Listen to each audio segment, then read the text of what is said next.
ವಿಚಾರ ನಾನು ಎಲ್ಲೂ ಹೇಳಿಲ್ಲ. ನಿಮ್ಮ ಹತ್ರನೇ ಮೊದಲು ಹೇಳ್ತಾ ಇರೋದು. ಈ ಥರ ನಾನು ಸಿಗಾಕೊಂಡಿದ್ದೀನಿ. ಮನೆಯವ್ರ ಮಾತು ಕೇಳಲ್ಲ, ಯಾರ ಮಾತು ಕೇಳಲಿ ಅಂತ. ನಾನು ಇಂಥ ಪರಿಸ್ಥಿತಿಲಿ ಏನು ಮಾಡಲಿ ಅಂತ ಅನ್ಕೊಂಡು ಆದ್ರೂ ತುಂಬಾ ಕೇಳ್ಕೊಂಡಿದ್ದೆ ಗಣೇಶನ. ಗಣೇಶ ಸೂಚನೆ ಕೊಟ್ಟ ಮೇಲೂನು ನಾನು ಮಾಡಿದ್ದು ತಪ್ಪೇ ಅಲ್ವಾ? ಅದಕ್ಕೆ ಶಿಕ್ಷೆನೂ ಆಯ್ತು ನನಗೆ. ಕಮ್ಮಿ ಅಂದ್ರೆ ಒಂದು 80 ಜನದಷ್ಟು ಇದೀವಿ ಮನೆಯಲ್ಲಿ. ಫ್ಯಾಮಿಲಿ ಮೆಂಬರ್ಸೇ ಎಲ್ಲ ಅಂತ ಮನಸ್ಸಲ್ಲಿ ದುಃಖ, ಬೇಜಾರು ಇದೆ. ಆದ್ರೆ ಮುಖದಲ್ಲಿ ತೋರಿಸ್ಕೊಳಕ್ ಆಗ್ತಾ ಇಲ್ಲ ಎಲ್ರ ಮುಂದೆನು. ವಿಡಿಯೋದಲ್ಲಿ ನೋಡಿದ್ರೆ ಗಣೇಶನ ಫೋಟೋಯಿಂದ ಹೂ ಬಿದ್ದಿದೆ. ಶನಿವಾರದ ಕತೆ ಮುಗೀತು. ಹೆಂಗೋ ಅವತ್ತಿನ ರಾತ್ರಿ ಕಳೆದ್ವಿ. ದೊಡ್ಡ ದೊಡ್ಡ ವಿಚಾರಕ್ಕೆ ನಿಮಗೆ ನಿರ್ಧಾರ ತಗೊಳ್ಳೋದಕ್ಕೆ ಕಷ್ಟ ಆಗ್ತಾ ಇದೆ ಅಂದಾಗ ಈ ರೀತಿ ನೀವು ಮಾಡ್ಬೋದು.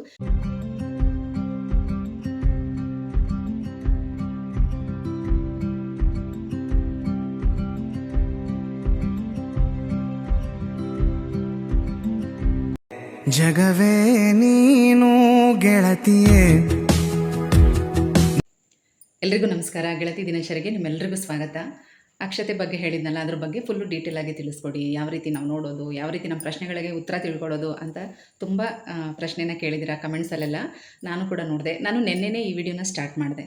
ಈ ವಿಚಾರದ ಬಗ್ಗೆ ತಿಳಿಸೋಣ, ಡೀಟೇಲ್ ಆಗಿ ತಿಳಿಸೋಣ ಅಂತ ನೆನ್ನೆನೇ ವಿಡಿಯೋ ಸ್ಟಾರ್ಟ್ ಮಾಡಿದೆ. ಕಾರಣಾಂತರಗಳಿಂದ ನೆನ್ನೆ ವಿಡಿಯೋ ಕಂಟಿನ್ಯೂ ಮಾಡೋದಕ್ಕಾಗಲೇ ಇಲ್ಲ. ಹಾಗಾಗಿ ಇವತ್ತು ಈ ವಿಡಿಯೋನ ಕಂಟಿನ್ಯೂ ಮಾಡ್ತಾ ಇದ್ದೀನಿ. ಬನ್ನಿ ಈಗ ನಿಮಗೆ ಡೀಟೇಲ್ ಆಗಿ ಅದ್ರ ಬಗ್ಗೆ ತಿಳಿಸ್ಕೊಡ್ತೀನಿ. ಯಾವ ರೀತಿ ಕೇಳಬೇಕು, ಯಾವ ರೀತಿ ಪ್ರಶ್ನೆ ನಾವು ಕೇಳಬೇಕು, ನಮ್ಗೆ ಯಾವ ರೀತಿ ಉತ್ತರ ಸಿಗುತ್ತೆ, ಆ ಒಂದು ಸೂಚನೆ ನಾವು ಯಾವ ರೀತಿ ಅರ್ಥ ಮಾಡ್ಕೋಬೇಕು ಅನ್ನೋದನ್ನು ನಿಮಗೆ ಡೀಟೇಲ್ ಆಗಿ ಹೇಳ್ತೀನಿ. ಇಂಥ ಮೊದಲು ಈ ಉರುಳಿ ಬಗ್ಗೆ ಕೇಳ್ತಾ ಇದ್ರಲ್ಲ, ತಿಳಿಸ್ತೀನಿ ಬನ್ನಿ. ಇದು ಬಳಪದ ಕಲ್ಲು ಬರುತ್ತೆ ನೋಡಿ, ಅದರದ್ದು ತುಂಬ ವೆಯ್ಟ್ ಇದೆ. ಮತ್ತು ಇದನ್ನು ತೊಗೊಂಡು ಸುಮಾರು ವರ್ಷ ಆಗಿದೆ. ಒಂದು 7-8 ವರ್ಷನೇ ಆಗಿರ್ಬೋದು. ಮೊದಲೆಲ್ಲ ಯೂಸ್ ಮಾಡ್ತಾ ಇರಲಿಲ್ಲ. ವರಮಹಾಲಕ್ಷ್ಮಿ ಹಬ್ಬದ ದಿನ ಮಾತ್ರ ಈ ರೀತಿ ನೀರು ಹಾಕಿ ಹೂ ಹಾಕಿ ಇಡ್ತಾಯಿದ್ದೆ. ಈಗ ಇಲ್ಲಿ ಕರೆಕ್ಟಾಗಿ ಈಶಾನ್ಯ ಮೂಲೆಯಲ್ಲಿ ಜಾಗ ಇರೋದ್ರಿಂದ ಹೊರಗಡೆ ಇಡ್ತಾ ಇದ್ದೀನಿ. ಅದು ಈಗ ರೀಸೆಂಟಾಗಿ ಒಂದು 20 ಡೇಸಿಂದ ಇಡ್ತಾ ಇದ್ದೀನಿ. ಇದಕ್ಕೊಂದು ಸ್ಟ್ಯಾಂಡ್ ನೋಡೋಣ ಅಂತ ಅಂದ್ಕೊಂಡೆ, ಬಟ್ ಸ್ಟ್ಯಾಂಡ್ ಸಿಗ್ತಾ ಇಲ್ಲ. ಮತ್ತು ಅದೆಲ್ಲ ಸ್ವಲ್ಪ ಜಾಗನೂ ಜಾಸ್ತಿ ಹಿಡಿಯುತ್ತೆ. ಹಾಗಾಗಿ ಈ ಪಾಟ್ ಸ್ಟ್ಯಾಂಡ್ ಇತ್ತಲ್ಲ, ಅದ್ರ ಮೇಲೇ ಇಡ್ತಾ ಇದ್ದೀನಿ. ತುಂಬ ಚೆನ್ನಾಗಿ ಕಂಫರ್ಟಬಲಾಗಿ ಆ ಜಾಗಕ್ಕೆ ಸೆಟ್ ಆಗಿದೆ. ನೀವು ಅದ್ರ ಬಗ್ಗೆ ಕೇಳಿದ್ರಲ್ಲ, ಅದಕ್ಕಾಗಿ ಹೇಳ್ತಾ ಇದ್ದೀನಿ. ತುಂಬ ವೆಯ್ಟ್ ಇದೆ ಮತ್ತು ಸ್ವಲ್ಪ ಹುಷಾರಾಗಿ ಹ್ಯಾಂಡಲ್ ಮಾಡಬೇಕು. ಸ್ವಲ್ಪ ಹೆಚ್ಚು ಕಡಿಮೆ ಆದರೂ ಅದು ಒಡೆದೋಗ್ಬಿಡುತ್ತೆ. ಹಿತ್ತಾಳೆ ತೊಗೊಳ್ಳೋಣ ಅಂತ ಅಂದ್ಕೊಂಡೆ. ಈಗ ನಾನು ಹೊರಗಡೆ ಇಡೋದ್ರಿಂದ ಬೇಡ ಅಂಥೇಳಿ ಇರೋದನ್ನೇ ಯೂಸ್ ಮಾಡ್ತಾ ಇದ್ದೀನಿ. ನೋಡೋಣ. ಈಗೆಲ್ಲ ಸ್ಟ್ಯಾಂಡು ಮತ್ತು ಹುರುಳಿ ಸೆಟ್ ಬರ್ತಾ ಇದೆಯಲ್ಲ, ಆ ಥರದ್ದು ತೊಗೋಬೇಕು ಅಂತ ಆಸೆ ಇದೆ. ನೋಡೋಣ, ಮುಂದೆ ಯಾವಾಗಲಾದರೂ ತೊಗೊಳ್ಳೋಣ ಅಂತ ಪ್ಲ್ಯಾನ್ ಮಾಡ್ಕೊಂಡಿದ್ದೀನಿ. ಈಗ ಸದ್ಯಕ್ಕೆ ಇರೋದನ್ನೇ ಯೂಸ್ ಮಾಡ್ತಾಯಿದ್ದೀನಿ. ಇದು ಕೂಡ ತುಂಬ ಚೆನ್ನಾಗಿದೆ. ಸ್ವಲ್ಪ ಚಿಕ್ಕದು ಅನಿಸಿದ್ರೂ ತುಂಬ ಚೆನ್ನಾಗಿದೆ. ಮತ್ತು ಇದರ ರೇಟ್ ಬಂದು ಆವಾಗ ಒಂದು 300 ರೂಪಾಯಿ ಕೊಟ್ಟಿರ್ತೀನಿ ಅಂತ ಅನಿಸುತ್ತೆ. ಅಷ್ಟು ನೆನಪಿಲ್ಲ, ಯಾಕಂದರೆ ಒಂದು 6-7 ವರ್ಷ ಆಗಿದೆ ಅದನ್ನು ತೊಗೊಂಡು. ಯೂಸ್ ಮಾಡದೆ ಹಾಗೆ ಇಟ್ಟಿದ್ದೆ. ಈಗ ಅದನ್ನು ಯೂಸ್ ಮಾಡ್ತಾಯಿದ್ದೀನಿ. ಇವತ್ತಿನ ರಂಗೋಲಿ ಈ ರೀತಿ ಇದೆ. 5ರಿಂದ 1 ಚುಕ್ಕೆದು. ಒಂದು ರೀತಿ ಹೇಳಬೇಕು ಅಂದರೆ ಇದು ನನ್ನ ಫೇವ್ರೇಟ್ ರಂಗೋಲಿ.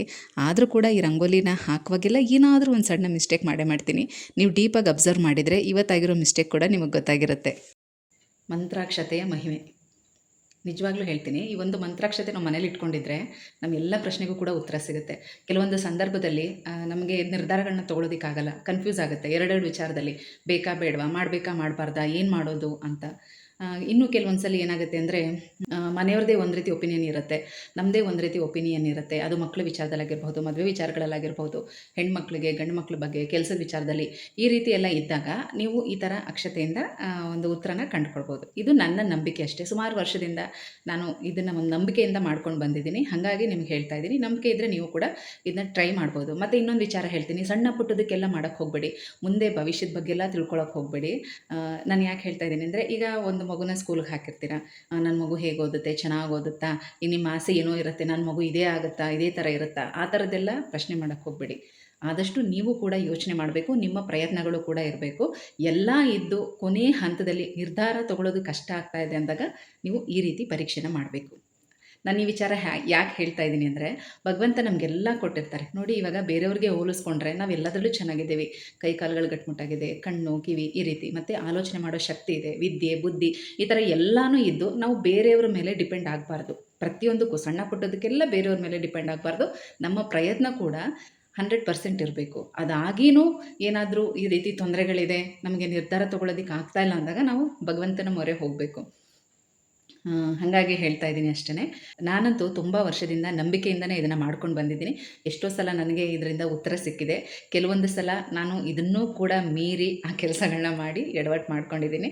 ಹಾಗಾಗಿ ಯಾರಿಗೂ ಹೇಳ್ದಿರೋಂಥ ಒಂದು ವಿಚಾರ ಕೂಡ ನಾನು ಈ ವಿಡಿಯೋದಲ್ಲಿ ನಿಮಗೆ ತಿಳಿಸ್ತೀನಿ. ವಿಡಿಯೋನ ಸ್ಕಿಪ್ ಮಾಡದೆ ಕೊನೆ ತನಕ ನೋಡಿ. ಬನ್ನಿ ಈಗ ಈ ಅಕ್ಷತೆಯಿಂದ ಯಾವ ರೀತಿ ನಮ್ಮ ಪ್ರಶ್ನೆಗೆ ಉತ್ತರ ಸಿಗುತ್ತೆ ಅನ್ನೋದನ್ನು ತಿಳಿಸ್ತೀನಿ.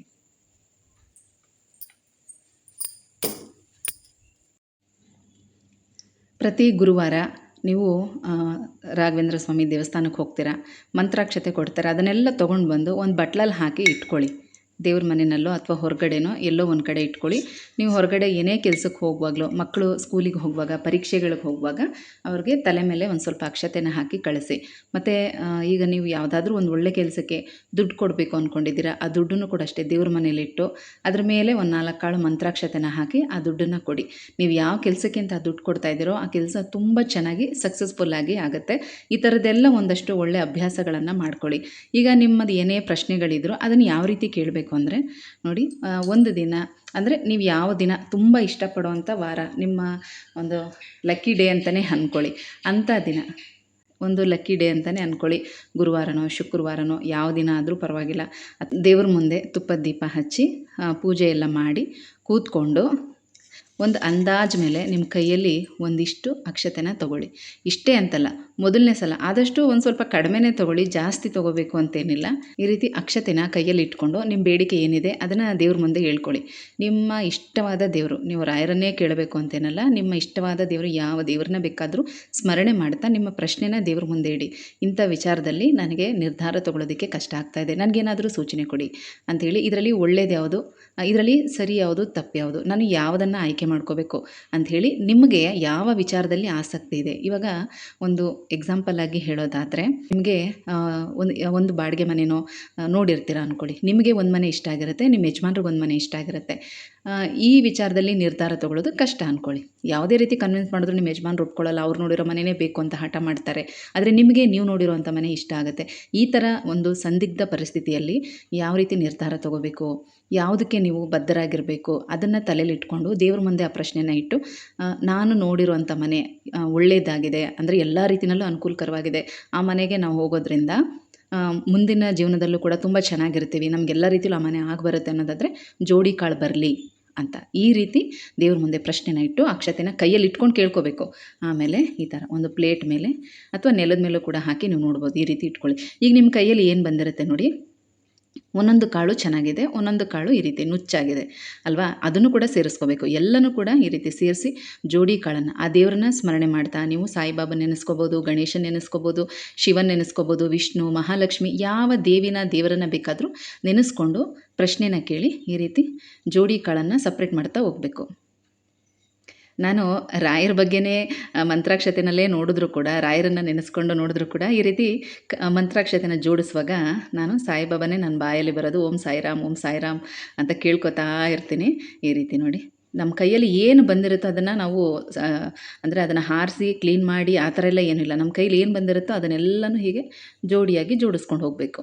ಇದೇ ರೀತಿ ಯಾರಿಗಾದರೂ ದುಡ್ಡು ಕೊಡಬೇಕು ಅಂದರೂ ಕೂಡ ಆ ವ್ಯಕ್ತಿನ ನಂಬೋದಾ, ದುಡ್ಡು ಕೊಡ್ಬೋದಾ ಅಂತಲೂ ಪ್ರಶ್ನೆ ಕೇಳಿ ಆಮೇಲೆ ಕೊಡಿ. ಆಗ ನಿಮ್ಮ ದುಡ್ಡಿಗೂ ಕೂಡ ಯಾವುದೇ ರೀತಿ ಮೋಸ ಆಗಲ್ಲ. ಹೀಗೆ ಜಸ್ಟ್ ಈಗ ನಾನು ಸುಮ್ಮನೆ ವೀಡಿಯೋಗೋಸ್ಕರ ನಿಮಗೆ ತೋರಿಸಿದ್ದು, ಏನು ಬರುತ್ತೋ ಅದನ್ನೆಲ್ಲ ಕೂಡ ಹೀಗೆ ಜೋಡಿಸ್ಕೋಬೇಕು.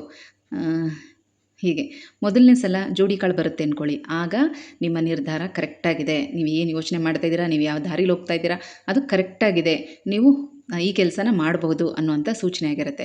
ಇದನ್ನು ಮೊದಲನೇ ಸಲಾಗೆ ಬಿಟ್ಬಿಡಿ. ನಿಮಗೆ ಒಂದೇ ಸಲಕ್ಕೆ ಉತ್ತರ ಸಿಕ್ತು ಅಂದರೆ ಬಿಟ್ಬಿಡಿ.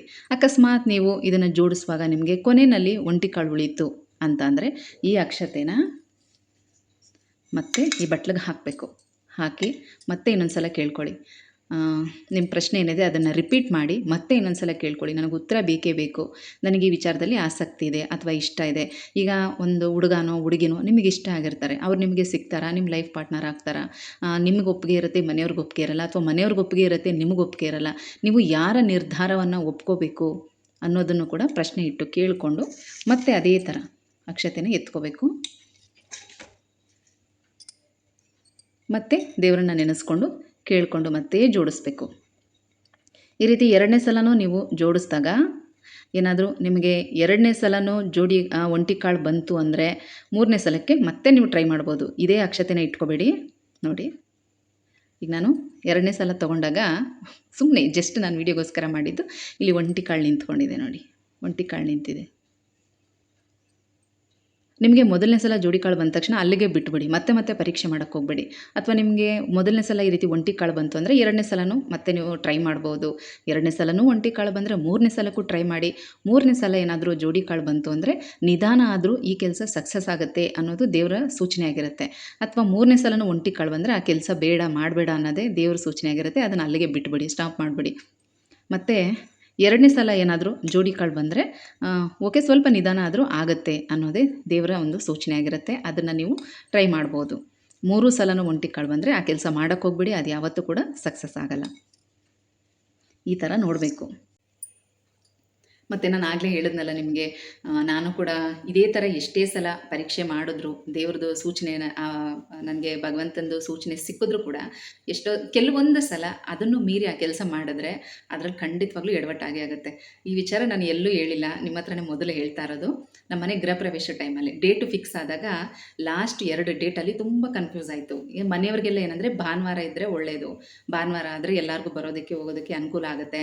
ಇನ್ನು ಪವನ್ ಫ್ರೆಂಡ್ಸು, ನಮ್ಮ ಸ್ನೇಹ ಸ್ಫೂರ್ತಿ ಫ್ರೆಂಡ್ಸು ಅವರು ಅಷ್ಟೇ, ಕಾಲೇಜೆಲ್ಲ ರಜೆ ಇರುತ್ತೆ, ಆಫೀಸ್ಗಳು ರಜೆ ಇರುತ್ತೆ, ಭಾನುವಾರ ಬರೋದಕ್ಕೆ ತುಂಬ ಅನುಕೂಲ ಆಗುತ್ತೆ. ಭಾನುವಾರನೇ ಇರಲಿ ಅಂತ ಮನೇಲಿ ಎಲ್ಲರೂ ಭಾನುವಾರನೇ ಬೇಕು ಅಂತ. ನನಗೇನಂದರೆ ಡೇಟು ಫಿಕ್ಸ್ ಆದಮೇಲೆ ನನಗೆ ಈ ಥರ ಕೇಳಬೇಕು ಯಾವ ಡೇಟ್ ಒಳ್ಳೆಯದು ಅಂತ. ಏನೇ ನನಗೆ ನಾವು ಪುರೋಹಿತರ ಹತ್ರ ನಾವು ಡೇಟ್ ಹಾಕಿಸ್ಕೊಂಡು ಬಂದಿದ್ದರೂ ಕೂಡ ನನಗೆ ಈ ಥರದೊಂದು ನಂಬಿಕೆ, ಇದೇ ಥರ ಮಾಡಿ ನೋಡಬೇಕು ಅಂತ. ಅದರಲ್ಲಿ ಬಂದಿದ್ದು ಲಾಸ್ಟ್ ನಮಗೆ ಮೇ 18 ಮತ್ತು 23ನೇ ತಾರೀಕು ಅನಿಸುತ್ತೆ. ಒಂದು ಭಾನುವಾರ ಇತ್ತು ಡೇಟು, ಇನ್ನೊಂದು ಶುಕ್ರವಾರ ಇತ್ತು. ನಾನು 3 ಸಲ ಮಾಡಿದಾಗ್ಲೂ ಇದೇ ಥರ ಅಕ್ಷತೆಯಲ್ಲಿ ನೋಡಿ ಗಣೇಶನ ನೆನೆಸ್ಕೊಂಡು ನಾನು ಅಕ್ಷತೆಯಲ್ಲಿ ನೋಡಿದಾಗ್ಲೂ ನನಗೆ 3 ಸಲ 23ನೇ ತಾರೀಕೆ ಬಂತು. ಆಯಿತಾ, ಶುಕ್ರವಾರ 23ನೇ ತಾರೀಕು ಅಂತ ಬಂತು. ಏನು ಮಾಡಲಿ, ಈ ಮನೇಲಿ ಎಲ್ಲರೂ ಕೂಡ ಅಷ್ಟೇ, ಇಲ್ಲ 18ನೇ ತಾರೀಕಲ್ಲಿ ಆ ಡೇಟ್ ಕೂಡ ತುಂಬ ಒಳ್ಳೆಯದೇ, ತುಂಬ ಚೆನ್ನಾಗಿದೆ. ಬಟ್ ಏನಂದರೆ ಗೊತ್ತಿಲ್ಲ ಏನು ಕಾರಣ ಅಂತ ನನಗೆ 23ನೇ ತಾರೀಕು ಅಂತಲೇ ಬಂತು. ಆದರೆ ಮನೇಲಿ ಎಲ್ಲರೂ ಇಲ್ಲ ಭಾನುವಾರ, ಶನಿವಾರ ಭಾನುವಾರ ಇರಲಿ, ತುಂಬ ಒಳ್ಳೆಯದಿದೆ, ಮತ್ತು ಬರೋರಿಗೆ ತುಂಬ ಅನುಕೂಲ ಆಗುತ್ತೆ, ಹಾಗೆ ಹೀಗೆ ಅಂತೇಳಿ ಕೊನೆಗೂ ಈಗ ಮನೆಯವ್ರು ಅಷ್ಟೆಲ್ಲ ಹೇಳುವಾಗ ನಾನು ಒಬ್ಳದು ಒಂದು ನಿರ್ಧಾರ, ಮನೆಯವರೆಲ್ಲರದೂ ಆ ನಿರ್ಧಾರ. ಹಾಗಾಗಿ ನಾನು ಅವ್ರ ಮಾತಿಗೆ ಓಕೆ ಮಾಡಿ ಸರಿ ಅಂತ ಸುಮ್ಮನೆ ಅದೇ 18ನೇ ತಾರೀಕೆಲ್ಲ ಫಿಕ್ಸ್ ಆಯಿತು. ಇನ್ನೂ ಒಂದು 90% ಕೆಲಸ ಆಗಿತ್ತು, ಇನ್ನೂ ಸ್ವಲ್ಪ ಕೆಲಸ ಬ್ಯಾಲೆನ್ಸ್ ಇತ್ತು, ಮನೆ ಕ್ಲೀನಿಂಗ್ ಬ್ಯಾಲೆನ್ಸ್ ಇತ್ತು. ಪಾಪ ಅವರು ಕೂಡ ಕೇಳಿದ್ರು, ಇನ್ನೊಂದು 3 ದಿನ ಟೈಮ್ ಇದ್ರೂ ಆಲ್ಮೋಸ್ಟ್ ಒಂದು 5% ಕೆಲಸ ಮುಗಿಸ್ಬಿಡ್ತೀವಿ, ನೋಡಿ ಅಂತ. ಆದರೆ ಏನಂದರೆ ನಾವು ಆಲ್ರೆಡಿ ಫಿಕ್ಸ್ ಆಗಿಬಿಟ್ವಿ, 18ನೇ ತಾರೀಕೆ ಮಾಡಬೇಕು ಅಂತ ಫಿಕ್ಸ್ ಆಗಿಬಿಟ್ವಿ. ಆದರೂ ಒಂದು ಕಡೆ ಭಯ, ಏನು ಮಾಡಲಿ, ನನಗೆ ನೋಡಿದ್ರೆ ಈ ಥರ 23ನೇ ತಾರೀಕು ಚೆನ್ನಾಗಿದೆ ಅಂತ ಬಂದಿದೆ, ಇಲ್ಲಿ ಎಲ್ಲರೂ ಭಾನುವಾರನೇ ಒಳ್ಳೆಯದು, ಭಾನುವಾರನೇ ಇಟ್ಕೊಂಡ್ರೆ ಅನುಕೂಲ ಆಗುತ್ತೆ ಅಂತ ಹೇಳ್ತಾರೆ, ಏನು ಮಾಡೋದು ಅಂತೇಳಿ ಕೊನೆಗೂ ಮನೆಯವ್ರ ಮಾತಿಗೆ ಫಿಕ್ಸ್ ಆಗಿ 18ನೇ ತಾರೀಕೆ ಮನೆ ಗೃಹ ಪ್ರವೇಶ ಫಿಕ್ಸ್ ಆಯಿತು. ಆದರೆ ಎಲ್ಲ ಚೆನ್ನಾಗಾಯಿತು, ಏನು ತೊಂದರೆ ಏನಾಗಿಲ್ಲ, ತುಂಬ ಚೆನ್ನಾಗಾಯಿತು ಫಂಕ್ಷನ್ ಎಲ್ಲನೂ. ಕರೆದಿದ್ದವರೆಲ್ಲರೂ ಬಂದರು. ಆದರೆ ಇನ್ನೊಂದು ಸ್ವಲ್ಪ ಜನ ಬರೋಕ್ಕಾಗಲಿಲ್ಲ, ಯಾಕಂದರೆ 18ನೇ ತಾರೀಕು ಸಿಕ್ಕಾಪಟ್ಟೆ ಆವತ್ತು ಮುಹೂರ್ತದ ದಿನ, ಸಿಕ್ಕಾಪಟ್ಟೆ ಫಂಕ್ಷನ್ಗಳು ಬೇರೆ, ನಮ್ಮ ಫ್ಯಾಮಿಲಿ ಫಂಕ್ಷನು ಅಷ್ಟೇ, ನನ್ನ ಕಸಿನ್ ಬ್ರದರ್ದು ಬೀಗ್ರೂಟ ಎಲ್ಲ ಇತ್ತು ಅವತ್ತು. ಹಾಗಾಗಿ ಆ ಕಡೆ ಸ್ವಲ್ಪ ರಿಲೇಟಿವ್ಸ್ ಬರೋಕ್ಕಾಗಲ್ಲ, ಒಂದು 40 ಜನದಷ್ಟು ನಮ್ಮ ರಿಲೇಟಿವ್ಸು ಕೂಡ ಬರೋಕ್ಕಾಗಲಿಲ್ಲ, ಅಮ್ಮನ ಕಡೆಯವರು. ಅದು ಒಂದು ಕಡೆ ಹೋಗಲಿ, ಯಾಕಂದರೆ ಇನ್ನೊಂದು ದಿನ ಆದ್ರೂ ಅವರೆಲ್ಲ ಬಂದೇ ಬರ್ತಾರೆ, ಆ ಥರದ್ದಿತ್ತು. ಆದರೆ ಏನಾಯಿತು ಅಂತಂದರೆ ಸಿಕ್ಕಾಪಟ್ಟೆ ಮಳೆ ಶನಿವಾರ. ನಾನು ಅಲ್ದಿದ್ರೂ ಗಣೇಶನ ತುಂಬ ಕೇಳ್ಕೊತಾ ಇದ್ದೆ, ಈ ಥರ ನಾನು ಸಿಗಾಕೊಂಡಿದ್ದೀನಿ, ಮನೆಯವ್ರ ಮಾತು ಕೇಳಲ್ಲ, ಯಾರ ಮಾತು ಕೇಳಲಿ, ಈಗ ಈ ಡೇಟ್ಗೆ ನಾನು ಒಬ್ಬಳೇ ಫಿಕ್ಸ್ ಆಗಿರೋದು, 18ನೇ ತಾರೀಕಿಗೆ ಎಲ್ಲರೂ ಫಿಕ್ಸ್ ಆಗಿದ್ದಾರೆ, ಭಾನುವಾರ ಇದೆ ಅಂತ, ನಾನು ಇಂಥ ಪರಿಸ್ಥಿತಿಲಿ ಏನು ಮಾಡಲಿ ಅಂತ ಅಂದ್ಕೊಂಡು ಆದ್ರೂ ತುಂಬ ಕೇಳ್ಕೊಂಡಿದ್ದೆ ಗಣೇಶ ಸೂಚನೆ ಕೊಟ್ಟ ಮೇಲೂ ನಾನು ಮಾಡಿದ್ದು ತಪ್ಪೇ ಅಲ್ವಾ, ಅದಕ್ಕೆ ಶಿಕ್ಷೆನೂ ಆಯಿತು ನನಗೆ. ಸಿಕ್ಕಾಪಟ್ಟೆ ಮಳೆ, ಎಂಥ ಮಳೆ ಅಂತೀರಾ, ಸಂಜೆ 7 ಗಂಟೆ ತನಕ ಏನೂ ಇರಲಿಲ್ಲ, ತುಂಬ ಖುಷಿಯಾಗಿ ಸಮಾಧಾನವಾಗಿದ್ದೆ, ಸದ್ಯ ಹಿಂಗೋ ಗಣೇಶ ನನ್ನ ಜೊತೆ ಇದ್ದಾರೆ ಅಂತ ಸಮಾಧಾನವಾಗೇ ಇದ್ದೆ. ಬಟ್ ಆಮೇಲೆ ಮಳೆ ಸ್ಟಾರ್ಟ್ ಆಯಿತು ನೋಡಿ, ರಾತ್ರಿ 12 ಗಂಟೆ ತನಕ ಮಳೆ ನಿಂತಿಲ್ಲ. ಕಮ್ಮಿ ಅಂದರೂ ಒಂದು 80 ಜನದಷ್ಟು ಇದ್ದೀವಿ ಮನೆಯಲ್ಲಿ, ಫ್ಯಾಮಿಲಿ ಮೆಂಬರ್ಸೇ ಒಂದು 80 ಜನ ಇದ್ದೀವಿ. ನಾನು ಅದಕ್ಕೋಸ್ಕರನೇ ಬೇರೆ ಯಾರನ್ನೂ ಜಾಸ್ತಿ ಕರೆದಿರಲಿಲ್ಲ ಹಿಂದಿನ ದಿನ, ಎಲ್ಲರನ್ನೂ ಭಾನುವಾರ ಬರೋದಕ್ಕೆ ಅಂತಲೇ ಕರೆದಿದ್ದು. ಆದ್ರೂ ಒಂದು 80 ಜನ ಇದ್ದೀವಿ ಈ ಬಿಲ್ಡಿಂಗಲ್ಲಿ. ಮೇಲ್ಗಡೆ ಒಂದು ರೂಮು ಪುರೋಹಿತರು ತೊಗೊಂಡ್ರು, ಇನ್ನೊಂದು ರೂಮು ಫೋಟೋದವ್ರು ತೊಗೊಂಡ್ರು, ಮತ್ತು ಇನ್ನು ಈ ಹಾಲು ಇನ್ನೊಂದು ರೂಮಲ್ಲಿ, ಮತ್ತು ಕೆಳಗಡೆ ಮನೆಯಲ್ಲಿ ಫುಲ್ಲು ಫ್ಯಾಮಿಲಿ ಮೆಂಬರ್ಸ್ ಇದ್ದೀವಿ. ಅದರಲ್ಲಿ ಅಡುಗೆ ಭಟ್ರು ನಮಗೂ ಒಂದು ರೂಮ್ ಬೇಕು ಅಂತ ಕೇಳ್ತಾರೆ, ಎಲ್ಲಿಂದ ಕೊಡೋಣ ಅವ್ರಿಗೊಂದು ರೂಮು. ಆಮೇಲೆ ನಾನು ಹೇಳಿದೆ, ಲೇಡೀಸ್ ಬೇಕಾದರೆ ಇಲ್ಲಿ ಅಡ್ಜಸ್ಟ್ ಮಾಡ್ಕೊಳ್ಳಿ ನಮ್ಮ ಜೊತೆಗೆ, ಜೆಂಟ್ಸ್ ಎಲ್ಲ ಸ್ವಲ್ಪ ಹೆಂಗೋ ಒಂಚೂರು ಅಡ್ಜಸ್ಟ್ ಮಾಡ್ಕೊಳ್ಳಿ ಅಂತ ರಿಕ್ವೆಸ್ಟ್ ಮಾಡ್ಕೊಂಡ್ರು. ಅವ್ರು ಸ್ವಲ್ಪ ಕೋಪ ಮಾಡಿಕೊಂಡು ಹೊರಟೇ ಹೋಗ್ಬಿಟ್ರು. ನಾನು ಏನು ಮಾಡಲಿ, ನನ್ನ ಟೆನ್ಷನ್ ನನಗೆ ಅಳುನೇ ಬಂದುಬಿಡ್ತು. ಆದರೂ ನಾನು ಮಾಡಿದ ತಪ್ಪೇನೆ, ಆದರೂ ಈ ಥರ ಎಲ್ಲ ಶಿಕ್ಷೆ ಕೊಡಬೇಡಿ, ಬರೋ ಜನ ಖುಷಿಯಾಗಿ ಬರಬೇಕು, ಎಷ್ಟೋ ವರ್ಷದ ಆಸೆ ಇದೆಲ್ಲ ನಮ್ಮದು ಅಂತ ಗಣೇಶನ ಕೇಳಿಕೊಂಡು, ಸತ್ಯನಾರಾಯಣ ಸ್ವಾಮಿನ ಕೇಳಿಕೊಂಡು, ನಮ್ಮ ಮನೆ ದೇವ್ರನ್ನೆಲ್ಲ ಬೇಡ್ಕೊಂಡು, ತಪ್ಪು ಕಾಣಿಕೆ ಎಲ್ಲ ಕಟ್ಟಿಟ್ಟು ರಾತ್ರಿ ಎಷ್ಟು 11 11:30 ಏನೋ ಅದೆಲ್ಲ ಬೇಡ್ಕೊಂಡು ಕೇಳಿಕೊಂಡು ಆಮೇಲೆ 12 ಗಂಟೆ ಮೇಲೆ ಮಳೆ ಸ್ವಲ್ಪ ಕಡಿಮೆ ಆಯಿತು. ಅದು ವಿಡಿಯೋದಲ್ಲಿ ಕವರ್ ಆಗಿದೆ. ಫೋಟೋಸ್ ಎಲ್ಲ ತೆಗಿಯೋದು ಮಾಡೋದು ಎಲ್ಲ ಮಾಡ್ತಾಯಿದ್ರು. ಮುಖದಲ್ಲಿ ನಗು ಏನೇ ತೋರಿಸ್ಕೊಂಡ್ರು ಮನಸ್ಸಲ್ಲಿ ದುಃಖ ಇದ್ದೇ ಇತ್ತು, ಬೇಜಾರಾಗ್ತಾಯಿತ್ತು. ಇಷ್ಟೊಂದು ಮಳೆ ಬರ್ತಾ ಇದೆಯಲ್ಲ ಅಂತ ಮನಸ್ಸಲ್ಲಿ ದುಃಖ ಬೇಜಾರು ಇದೆ, ಆದರೆ ಮುಖದಲ್ಲಿ ತೋರಿಸ್ಕೊಳಕ್ಕಾಗ್ತಾಯಿಲ್ಲ ಎಲ್ಲರ ಮುಂದೆನೂ. ಫೋಟೋಸ್ ಎಲ್ಲ ತೆಗಿತಾಯಿದ್ರು, ಎಲ್ಲ ಮಾಡ್ತಾಯಿದ್ರು. ಆದರೆ ವಿಡಿಯೋದಲ್ಲಿ ನೋಡಿದ್ರೆ ಗಣೇಶನ ಫೋಟೋಯಿಂದ ಹೂ ಬಿದ್ದಿದೆ. ಎಷ್ಟು ನಿಜ ಹೇಳಬೇಕು ಅಂದರೆ ಫಂಕ್ಷನ್ ಎಲ್ಲ ಮುಗಿದು ಆ ವಿಡಿಯೋ ಬಂದಮೇಲೆ ನಮಗೆ ಗೊತ್ತಾಗಿದ್ದು. ವಿಡಿಯೋ ನೋಡುವಾಗ ಶಾಕ್. ಅದರಲ್ಲೂ ನಾನು ಅಬ್ಸರ್ವ್ ಮಾಡಿಲ್ಲ. ನಮ್ಮ ಯಜಮಾನ್ರು ನೋಡಿದ್ರು ಗಣೇಶನ ಫೋಟೋಯಿಂದ ಹೂ ಬಿದ್ದಿದೆ ನೋಡಲ್ಲಿ ಅಂತ ತೋರಿಸ್ತಾ ಇದ್ದಾರೆ. ಎಷ್ಟು ಖುಷಿ ಆಯಿತು ಅಂದರೆ ಅವತ್ತು ಏನೇ ದುಃಖ ಇದ್ರೂ ನಾಳೆ ಫಂಕ್ಷನು ಪೂಜೆ ಎಲ್ಲ ಚೆನ್ನಾಗಾಗತ್ತೆ, ನಾನು ನಿನ್ನ ಜೊತೆ ಇದ್ದೀನಿ ಅಂತ ಗಣೇಶನ ಸೂಚನೆ ಅದು. ಈ ಥರ ದೇವರು ಸೂಚನೆ ಕೊಟ್ಟ ಮೇಲೂ ಆ ಮಾತನ್ನು ಮೀರಿದಾಗ ಎಷ್ಟು ಎಡವಟ್ಟುಗಳಾಗಿದೆ. ಆಮೇಲೆ ಶನಿವಾರದ ಕತೆ ಮುಗೀತು. ಹೆಂಗೋ ಆವತ್ತಿನ ರಾತ್ರಿ ಕಳೆದ್ವಿ. ಭಾನುವಾರ ಮಾತ್ರ ತುಂಬ ಚೆನ್ನಾಗಾಯಿತು. ಪೂಜೆ ಚೆನ್ನಾಗಾಯಿತು, ಹಾಲು ಚೆನ್ನಾಗಿ ಹೋಗ್ತು, ಮತ್ತು ಊಟ ಅಂತೂ ತುಂಬ ಚೆನ್ನಾಗಿತ್ತು. ಬಂದವರೆಲ್ಲ ಅದೇ ಹೇಳ್ತಾಯಿದ್ರು ಊಟ ಚೆನ್ನಾಗಿತ್ತು ಅಂತ. ನಾನು ಇದನ್ನೆಲ್ಲ ಒಂಥರ ಇದಾಗಿ ಹೇಳ್ಕೊತಾ ಇಲ್ಲ, ಖುಷಿಯಿಂದ ಹೇಳ್ಕೊತಾ ಇದ್ದೀನಿ ಅಷ್ಟೇ. ಹಂಗಾಗಿ ಡೇಟ್ ವಿಚಾರ ಮಾತ್ರ ಇವತ್ತೇ ನಾನು ಹೇಳ್ಕೊತಾ ಇರೋದು, ಯಾರ ಹತ್ರನೂ ಹೇಳಿರಲಿಲ್ಲ. ಈಗ ವಿಡಿಯೋ ನೋಡಿದ್ಮೇಲೆ ಗೊತ್ತಾಗುತ್ತೆ. ಯಾಕಂದರೆ ನನ್ನ ತಮ್ಮನೂ ಹೇಳ್ತಾ ಇದ್ದ, ಒಂದು 2 ದಿನ ಟೈಮ್ ಕೊಟ್ಟರೆ ಅವ್ರಿಗೆ ಇನ್ನು ಸ್ವಲ್ಪ ಕೆಲಸ ಮಾಡೋಕ್ಕೆ ಅನುಕೂಲ ಆಗುತ್ತೆ, ನೀನು 23ನೇ ತಾರೀಕಿಗೆ ಫಿಕ್ಸ್ ಆಗಿಬಿಡು ಅಂತ. ಬಟ್ ಮನೇಲಿ ಎಲ್ಲರೂ ಮಕ್ಕಳು, ದೊಡ್ಡವರು, ಚಿಕ್ಕವರು ಪ್ರತಿಯೊಬ್ಬರು ಭಾನುವಾರನೇ ಬೇಕು ಅಂತ ಹೇಳಿದ್ರಿಂದ ನಾನು ಸುಮ್ಮನೆ ಆಗ್ಬಿಟ್ಟೆ. ಈ ವಿಷಯ ಎಲ್ಲೂ ಹೇಳೋಕ್ಕೆ ಹೋಗಲಿಲ್ಲ, ಏನು ಮಾತಾಡೋಕ್ಕೆ ಹೋಗಲಿಲ್ಲ. ಆಯಿತು, ಏನೂ ಮಾಡೋಕ್ಕಾಗಲ್ಲ ಅಂತ ಸುಮ್ಮನೆ ಆಗಿಬಿಟ್ಟೆ. ಹಿಂಗೆ ಅಕಸ್ಮಾತ್ ಏನಾದರೂ ನಾನು ಶುಕ್ರವಾರನೇ ಡೇಟ್ ಫಿಕ್ಸ್ ಮಾಡ್ಕೊಂಡಿದ್ದಿದ್ರೆ ಮೋಸ್ಟ್ಲಿ ಇನ್ನೂ ಚೆನ್ನಾಗಿ ಆಗ್ತಿತ್ತೇನೋ, ಇನ್ನೂ ಜಾಸ್ತಿ ಜನ ಬರ್ತಿದ್ರೇನೋ ಗೊತ್ತಿಲ್ಲ ನನಗೆ. ಬಟ್ ಆದ್ರೂ 18ನೇ ತಾರೀಕು ತುಂಬ ಚೆನ್ನಾಗಾಯಿತು, ತುಂಬ ಖುಷಿನೂ ಆಯಿತು. ಮಳೆ ಬಂತು ಅನ್ನೋದೊಂದು ಬಿಟ್ಟರೆ ಮಿಕ್ಕಿದ್ದೇನೂ ತೊಂದರೆ ಆಗಲಿಲ್ಲ ನಮಗೆ. ಎಲ್ಲ ಕೆಲಸನೂ ಚೆನ್ನಾಗಾಯಿತು. ಪಾಪ ಪುರೋಹಿತರು ಕೂಡ ಅಷ್ಟೇ ತುಂಬ ಚೆನ್ನಾಗಿ ಪೂಜೆ ಮಾಡಿಕೊಟ್ರು. ಎಲ್ಲ ಚೆನ್ನಾಗಾಯಿತು.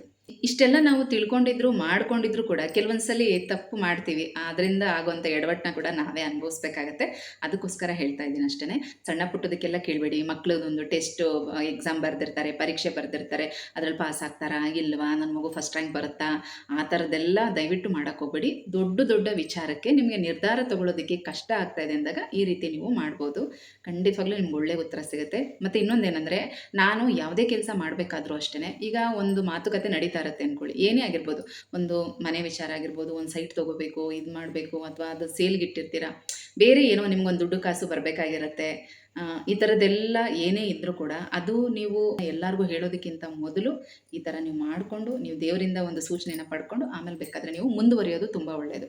ಕೆಲವು ಸಲ ಕಮೆಂಟಲ್ಲೂ ಕೂಡ ಅಷ್ಟೇ ನಾನು ನೋಡ್ತಾ ಇರ್ತೀನಿ. ನನ್ನನ್ನು ಏನೋ ಒಂದು ಪ್ರಶ್ನೆ ಕೇಳಿರ್ತೀರ, ನಾನು ಅದಕ್ಕೇನಾದರೂ ಒಂದು ಉತ್ತರ ಹೇಳಿದಾಗ ನೀವು ಆಲ್ರೆಡಿ ಫಿಕ್ಸ್ ಆಗಿಬಿಟ್ಟಿರ್ತೀರ, ಅದ್ರ ಬಗ್ಗೆ ಒಂದಷ್ಟು ಮುಂದುವರೆದಿರ್ತೀರ, ಆಮೇಲೆ ನನ್ನ ಹತ್ರ ಪ್ರಶ್ನೆ ಕೇಳ್ತೀರ. ನಾನು ಹೀಗಲ್ಲ ಹೀಗೆ ಮಾಡಿ ಅಂದರೆ, ಇಲ್ಲ ಅದು ಈಗ ಆಗೋಗ್ಬಿಟ್ಟಿದೆ ಅಂತ ಹೇಳ್ತೀರಾ. ನೀವು ಆಲ್ರೆಡಿ ಫಿಕ್ಸ್ ಆದಮೇಲೆ ಪ್ರಶ್ನೆ ಕೇಳೋದು ತುಂಬ ತಪ್ಪು. ಅದಕ್ಕೋಸ್ಕರ ಹೇಳ್ತಾ ಇದ್ದೀನಿ. ಅಂದರೆ ನಾನು ಯಾವ ಉದ್ದೇಶಕ್ಕೆ ಹೇಳ್ತಾ ಇದ್ದೀನಿ ಅಂದರೆ, ಈಗ ಒಂದು ಮನೆ ಹಾಲು ಉಕ್ಸೋಂಥ ವಿಚಾರಕ್ಕೆ ಡೇಟು ಫಿಕ್ಸ್ ಆಗಿರುತ್ತೆ. ಯಾವ ದಿನ ಹಾಲು ಉಕ್ಕಿಸ್ಬೇಕು ಅನ್ನೋದೆಲ್ಲ ಡಿಸೈಡ್ ಮಾಡ್ಕೊಂಡಿರ್ತೀರ. ಮನೆಯೂ ಫಿಕ್ಸ್ ಆಗೋಗಿರುತ್ತೆ. ಆ ಮನೆ ನಿಮ್ಗೆ ಆಲ್ರೆಡಿ ಇಷ್ಟನೂ ಆಗೋಗಿರುತ್ತೆ. ಆಮೇಲೆ ನೀವು ಯಾವ ಡೇಟಲ್ಲಿ ಹಾಲು ಉಕ್ಕಿಸ್ಬೇಕು, ಇಂಥ ದಿನ ಮಾಡ್ಬೋದಾ, ಹಾಗೆ ಹೀಗೆ ಅಂತ ಕೇಳ್ತೀರಾ. ಈ ದಿನ ಬೇಡ, ಇಂಥ ದಿನ ಮಾಡಿ ಅಂತ ನಾನು ಹೇಳಿದ್ರೆ, ಇಲ್ಲ ನಾವು ಆಲ್ರೆಡಿ ಇಂಥ ದಿನ ಮಾಡಬೇಕು ಅಂತ ಇದಾಗ್ಬಿಟ್ಟಿದ್ದೀವಿ, ನಾವು ಸಾಮಾನೆಲ್ಲ ಪ್ಯಾಕ್ ಮಾಡಿಬಿಟ್ಟಿದ್ದೀವಿ, ನಾವು ರೆಡಿ ಆಗಿಬಿಟ್ಟಿದ್ದೀವಿ, ಆ ಥರ ಎಲ್ಲ ಹೇಳ್ತೀರಾ. ನೀವು ಆಲ್ರೆಡಿ ಫಿಕ್ಸ್ ಆದಮೇಲೆ ಮತ್ತೆ ಪ್ರಶ್ನೆ ಕೇಳಬಾರ್ದು. ನಿಮ್ಮ ಮೈಂಡು, ನಿಮ್ಮ ಮನಸ್ಸು ಏನು ಹೇಳುತ್ತೋ ಆ ಥರ ನೀವು ಮಾಡಬೇಕು. ನೀವು ಆ ಕೆಲಸ ಶುರು ಮಾಡೋದಕ್ಕಿಂತ ಮೊದಲು ಬೇಕಾದರೆ ನೀವು ಪ್ರಶ್ನೆ ಕೇಳಿ ಉತ್ತರ ತೊಗೊಂಡು ಅದ್ರ ಪ್ರಕಾರ ನೀವು ನಡ್ಕೊಳ್ಳೋದು ಒಳ್ಳೆಯದು. ಅದಕ್ಕೋಸ್ಕರ ಹೇಳ್ತಾ ಇದ್ದೀನಿ. ಈ ಥರ ನೀವೇನಾದರೂ ಮಾಡೋ ಥರ ಇದ್ದರೆ ದಯವಿಟ್ಟು ಆ ಕೆಲಸಗಳು ಶುರು ಆಗೋದಕ್ಕಿಂತ ಮುಂಚೆ ಅದ್ರ ಬಗ್ಗೆ ಒಳ್ಳೆಯದಾ ಕೆಟ್ಟದಾ ತಿಳ್ಕೊಂಡು ಆಮೇಲೆ ಮುಂದುವರಿಯಿರಿ. ನೀವು ತೀರಾ ಒಂದು 80% ಅಷ್ಟು ಮುಂದುವರೆದು ಆಮೇಲೆ ಪ್ರಶ್ನೆ ಕೇಳಕ್ಕೆ ಹೋಗಬೇಡಿ. ನಾನು ಅದನ್ನು ನಿಮಗೆ ಹೇಳ್ತಾ ಇರೋದು. ನನ್ನ ಮಾತು ನಿಮ್ಗೆ ಅರ್ಥ ಆಗಿದೆ ಅಂತ ಅಂದ್ಕೊಂಡಿದ್ದೀನಿ. ಸಣ್ಣ ಪುಟ್ಟದಕ್ಕೆಲ್ಲ ಈ ಥರ ಮಾಡೋಕ್ಕೆ ಹೋಗಬೇಡಿ. ಆದಷ್ಟು ನೀವು ಯೋಚನೆ ಮಾಡಿ ಒಳ್ಳೆಯದು ಕೆಟ್ಟದ್ದನ್ನು ನೀವು ನಿರ್ಧಾರ ಮಾಡೋದು ತುಂಬ ಒಳ್ಳೆಯದು. ನಿಮ್ಮ ಕೈಲೇ ನಿರ್ಧಾರ ಮಾಡೋದಕ್ಕೆ ಆಗ್ತಾ ಇಲ್ಲ ಅಂದಾಗ ಈ ಥರದನ್ನು ಟ್ರೈ ಮಾಡ್ಬೋದು. ಖಂಡಿತವಾಗ್ಲೂ ನಿಮ್ಗೆ ಉತ್ತರ ಸಿಗುತ್ತೆ. ಉತ್ತರ ಸಿಕ್ಕಿದ ಮೇಲೆ ಅದ್ರ ಪ್ರಕಾರ ನಡ್ಕೋಬೇಕು. ಈ ಮಾಹಿತಿ ನಿಮಗೆ ಇಷ್ಟ ಆಗಿದೆ ಅಂತ ಅಂದ್ಕೊಂಡಿದ್ದೀನಿ. ಈ ವಿಡಿಯೋನ ಇಲ್ಲಿಗೆ ಎಂಡ್ ಮಾಡ್ತಾ ಇದ್ದೀನಿ. ವಿಡಿಯೋ ಪೂರ್ತಿಯಾಗಿ ನೋಡಿದ್ದಕ್ಕೆ ಧನ್ಯವಾದಗಳು. ಹಾಗೆ ವಿಡಿಯೋ ಹೇಗಿತ್ತು ಅಂತ ತಪ್ಪದೆ ಕಮೆಂಟಲ್ಲಿ ತಿಳಿಸಿ, ಆಯಿತಾ?